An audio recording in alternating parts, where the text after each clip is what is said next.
So the Scottish Horse was formed in 1900 to go and fight in the Boer War, and they fought there from 1900 through to 1902. They were originally formed, it was South Africans of Scottish descent, and then that was later opened up to sort of anyone really, people in Scotland, and also a lot of soldiers from Australia came over to fight as well.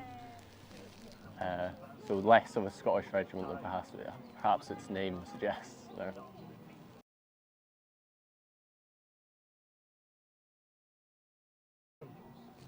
Yeah, so after the Boer War, the Scottish Horse was reformed in 1903, and so they were training in places like here in Dunkeld, right the way up through to 1914, where they mobilised for war. They went down to England for a bit, and then they were off to Gallipoli, where they sort of first saw action in the First World War.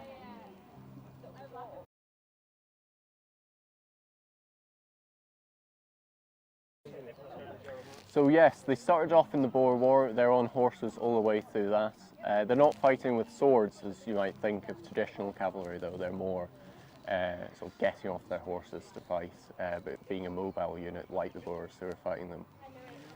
And they trained like that all the way up till until they actually went off to Gallipoli, when they were decided that they'd be better off as infantry.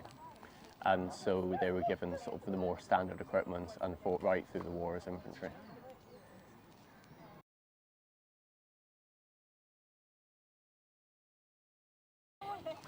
So the Scottish Horse continued. They were still actually training with horses again right up to the beginning of the Second World War. In the Second World War, a lot of them fought as artillery. And then after the war, they're unfortunately amalgamated with other yeomanry regiments.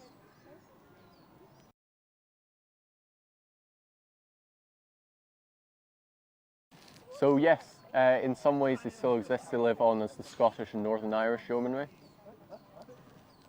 who are sort of a collection of units like the Fife and Forfar yeomanry. They amalgamated with the Scottish Horse and then a lot of the other yeomanry regiments in Scotland.